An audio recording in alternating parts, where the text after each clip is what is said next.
बघा, आज मी प्रत्येक गावगावमध्ये आज आपल्या दिवाळीहून 4-5 दिवस चालू झालेला आहे, पण असं मनोरंजन किंवा असं प्रस्ताव कुठंच मांडलेला नाही.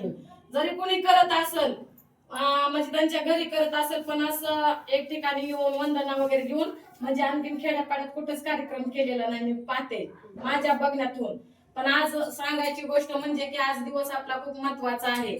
बघा, ज्यावेळी तथागत गौतम बुद्धाला बौद्धित्व प्राप्त झालं होतं त्या काळामध्ये, तथागत गौतम बुद्धाला जेव्हा बौद्धित्व प्राप्त झालं होतं तो दिवस वर्ष झाल्याच्या नंतर त्यांनी कपिल वस्तूला आलेले आहेत. तथागत गौतम बुद्ध ज्ञान प्राप्ती झाल्याच्या नंतर एका वर्षाला त्यांनी आपल्या कपिल वस्तू नगरीमध्ये आलेले आहेत आणि त्यांचे वडील शुद्धोधन त्यांना असं वाटलं की आम्ही एवढ्या वर्ष अंधारात होतो आणि माझा मुलगा परत येत आहे तर माझी उजेड घेऊन येत आहे, म्हणून त्या नगरामध्ये त्यांनी हे दीप प्रज्वलित करून त्यांचं स्वागत केलेलं आहे. आणि हा समाज काय करतो की फलाना दिसताना अमुक तमुक, तुम्हाला तर बाकीचं माहित आहे दिवे कशाला लावायचे अमुक, पण हे महत्व आणखीन त्यांना कोणाला माहित नाही. पण हे महत्व जेव्हा तथागत गौतम बुद्ध ज्ञान प्राप्ती करून आल्याच्या नंतर आपल्या नगरीमध्ये त्यांच्या स्वतः आई वडिलांना त्यांच्या नगरानं हे त्यांचं स्वागत दीप प्रज्वलित करून केलेलं आहे. आणि आजची कार्तिक अमावस्या म्हणजे कालचा दिवस आजचा दिवस भिक्खू संघासाठी आपल्याला साठी एक ऐतिहासिक दिवस आहे. म्हणजे बघा, 84,000 जे अशोक राजानं स्तूप तयार केले होते तो आजचा दिवस आहे. अमावस्या म्हणजे कार्तिक अमावस्या ही खूप महत्वाची अमावस्या आपल्यासाठी आहे. म्हणून आपण कुठलाही सण न करता म्हणजे दिवाळी कुठलीही साजरी न करता फक्त जोपर्यंत 5-6 दिवस जे आहेत म्हणजे तथागत गौतम बुद्ध ज्या वेळेस नगरीत 4-5 दिवस होते तर ते 4-5 दिवस त्यांनी प्रोजेक्ट म्हणून साजरे केलेले आहेत. म्हणून हा दिवस आपल्यासाठी खूप महत्वाचा आहे. म्हणून आज आपल्या घरामध्ये काही धार्मिक जे सण आहे म्हणजे दिवाळीचा जी ब्राह्मण परंपरेने जो चालू करत आहे तो दिवस आपल्याला साजरी करायचा नाही. तर आज या मस्केताईनं खूप नियोजन मस्त लावलेलं आहे. बघा, आज किती दिवसाच्या नंतर सुद्धा ही लोक करत नाहीत, पण आज तुमच्या नगरामध्ये पहिल्यांदा नगर शाखा ओपन म्हणजे होत आहे आणि पहिल्यांदा ही तुम्ही नियोजन खूप चांगल्या पद्धतीत लावलेलं आहे. तर मी भारतीय बौद्ध महासभेच्या वतीनं आमच्या महिला कार्यकर्त्यांच्या वतीनं तुम्हाला लाख लाख शुभेच्छा देते. कारण हा दिवस कुणीही साजरा करणार झाले, कारण लेकी आणायच्या ते उठणं लावायच्या आंघोळ्या घालायच्या अमुक करायचं तमुक करायचं ह्याच्यातच त्यांचा दिवस चाललेला आहे. कारण आपल्याला ही परंपरा मोडायची, पण ही परंपरा पुढे चालूच आहे. आपण जर पुढे ही परंपरा करत राहिलो तर आपले लेकरं पण उद्या तेच करणार आहे.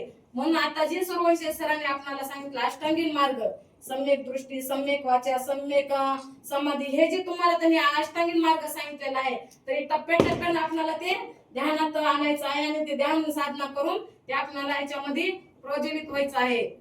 जोपर्यंत तुम्ही तुमची सम्यक वाचा, तुमची सम्यक दृष्टी जोपर्यंत तुमची व्यवस्थित राहत नाही, तुमचा बघण्याचा दृष्टिकोन, आता मी इथं आले तर माझ्यासाठी तुमची काय भावना उत्पन्न होणार आहे, त्याच्यासाठी तुमची वाचा चांगली असली पाहिजे, माझ्यासाठी विचार तुमचे चांगले असले पाहिजे.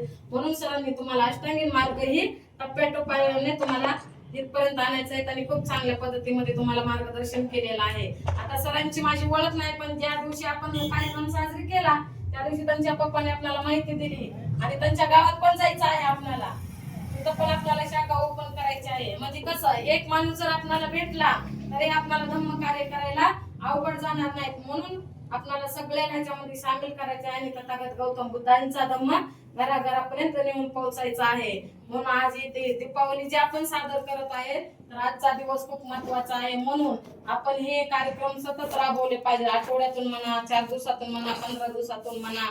कारण तथागत गौतम बुद्धाला ज्ञान प्राप्त करण्यासाठी अनंत अडचणी आल्या, अनंत संकट आले. मुस्लिम नागासारख्या नागाने त्यांना मदत केली तर आपण तर माणसं आहोत की नाही? आपण माणसं आहोत. एकमेकाला जवळ करणं, एकमेकाला जवळ बोलवणं, धम्मामध्ये आणणं, धम्मामध्ये सांगणं. अष्टांगीण मार्ग मग त्याच्यासाठीच आहे की वाचा काया मनानं आपलं मन आधी शुद्ध झालं पाहिजे. जोपर्यंत आपलं स्वतःच मन शुद्ध होत नाही तर आपण दुसऱ्याला काय सांगणार आहोत?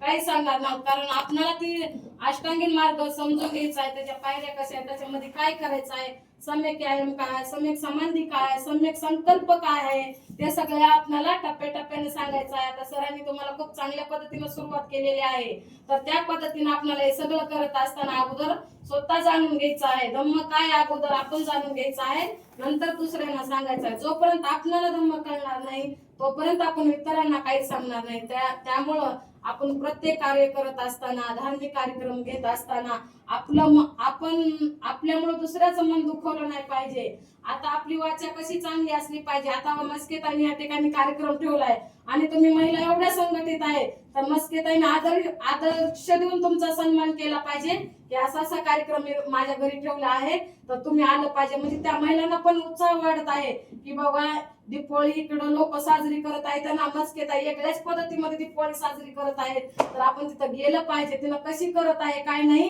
हे आपण पण तिथं ठरवलं पाहिजे. आज या वर्षी न केलं तर पुढच्या वर्षी आपण आपल्या गावामध्ये, आपल्या माहेरात, आपल्या नातेवाईकामध्ये हे आपल्याला अशा पद्धतीमध्ये प्रज्वलित करून धम्म कार्य करायचं आहे. तर मस्केताईनं खूप अत्यंत या ठिकाणी कामगिरी मोलांची केलेली आहे. तर मस्केताईसाठी एकदम जोरात सुरुवातीला टाळ्या झाल्या पाहिजे.